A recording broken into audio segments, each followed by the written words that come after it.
एक पुराना धूल भरा कैमरा था जिसे काला लेंस कहते थे। यह कैमरा देखने में साधारण था, लेकिन इसकी तस्वीरें कभी झूठ नहीं बोलती थी। दरअसल ये कैमरा सिर्फ सच नहीं दिखाता था, बल्कि जिसका भी फोटो खींचता था उसके भविष्य की सबसे भयानक सच्चाई को तस्वीर में कैद कर लेता था। कहानी है विक्रम की, जो एक शौकीन फोटोग्राफर था। उसे पुरानी चीजों से बहुत लगाव था।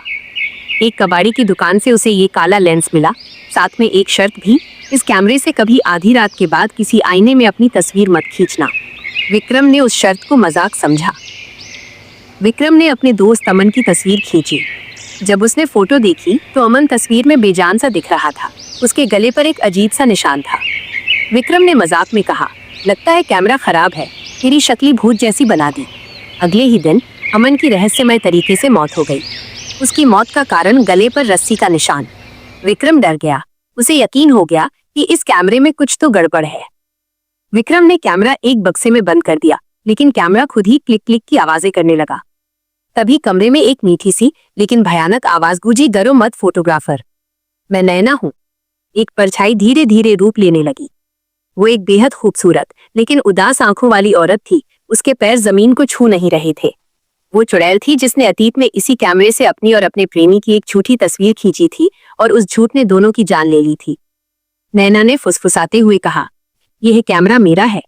मैं इसे इस्तेमाल करके उन लोगों की झूठी तस्वीरें खींचती हूँ जो जिंदगी में झूठ बोलते हैं। एक झूठी तस्वीर और उनका असली जीवन तस्वीर के सच में बदल जाता है। नैना ने विक्रम को चुनौती दी, तुम इसे छुपा सकते हो, लेकिन इससे बच नहीं सकते। तुम भी एक झूठ बोलोगे और मैं तुम्हारा द लास्ट क्लिक करूंगी। डर के मारे विक्रम कई रात सोया नहीं। वो हमेशा सच बोलता ताकि नैना को कोई मौका न मिले। एक रात वो थक हार कर अपने बिस्तर पर लेटा था। तभी उसने देखा कि कमरे की खिड़की खुली है और हवा में नैना की साड़ी उड़ रही है। उसके हाथ में काला लेंस था।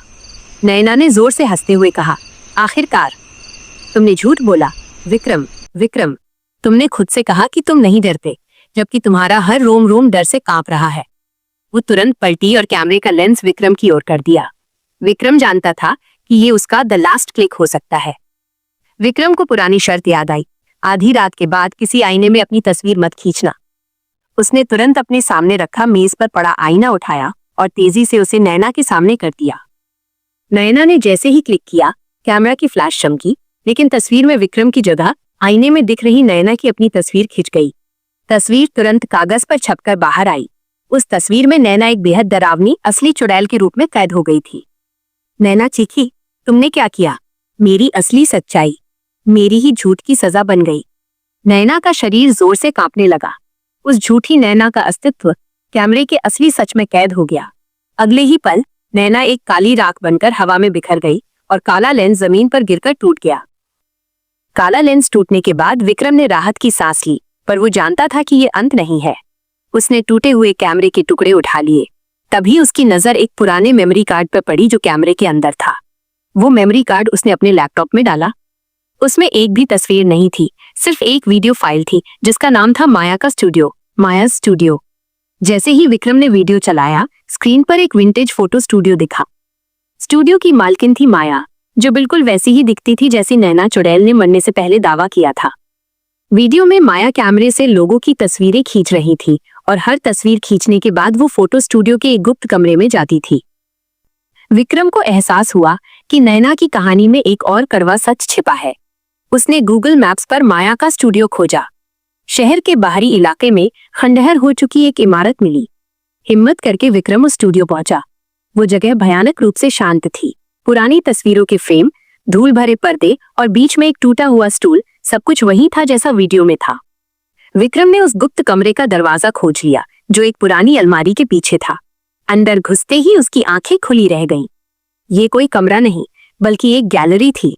गैलरी की दीवारों पर हजारों पुरानी ब्लैक एंड व्हाइट तस्वीरें लगी थीं। हर तस्वीर में वही लोग थे जिनकी फोटो माया ने वीडियो में खींची थी। हर तस्वीर के नीचे एक तिथि, डेट और एक छोटा झूठ लिखा था। बाहर चांदनी नहीं थी, बस घना अंधेरा था। उसने देखा कि एक लंबी पतली परछाई उनकी झोपड़ी के चारों ओर घूम रही थी।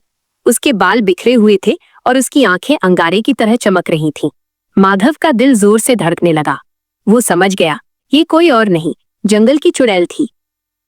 चुड़ैल अक्सर भटकते मुसाफिरों को अपना शिकार बनाती थी, लेकिन आज वो सीधे माधव के घर के पास थी।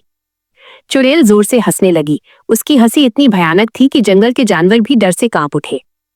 माधव ने देखा कि चुड़ैल ने धीरे से उनकी झोपड़ी के दरवाजे को छू लिया। लकड़ी के पुराने दरवाजे से जलने की गंध आने लगी। माधव जानता था कि अगर दरवाजा टूट गया तो वे बच नहीं पाएंगे। अचानक माधव को याद आया कि उसकी माँ ने उसे एक बार बताया था कि बुरी आत्माएं केवल लालच और पाप से भरे लोगों को ही नुकसान पहुंचाती हैं, जो सच्चे दिल वाले होते हैं उन्हें नहीं। माधव ने अपनी माँ की तरफ देखा, जो डर के मारे भगवान का नाम जप रही थी। डर के बावजूद माधव अपनी जगह से उठा। उसने दरवाजे के पास जाकर बिना किसी डर के ऊंची आवाज में कहा, ऐ चुड़ैल, तुम मेरे पास क्यों आई हो? मेरे पास तुम्हें देने के लिए कुछ नहीं है। कोई सोना चांदी नहीं, कोई कीमती चीज नहीं। यहाँ सिर्फ गरीबी और टूटी उम्मीदें हैं।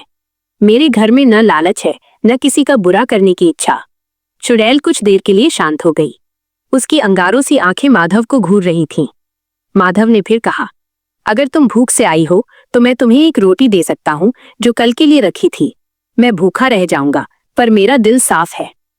माधव की निडरता और उसकी सच्चाई ने शायद चुड़ैल को अचंभित कर दिया। धीरे धीरे उसकी भयानक हंसी शांत हो गई। उसकी आंखों की चमक धीमी पड़ने लगी। कुछ देर तक हवा में एक अजीब सी चुप्पी छाई रही। फिर बिना कोई आवाज किए वो परछाई घने अंधेरे में घुल गई और दूर कहीं चली गई। माधव और उसकी माँ ने राहत की सांस ली। उस रात चुड़ैल फिर कभी वापस नहीं आई।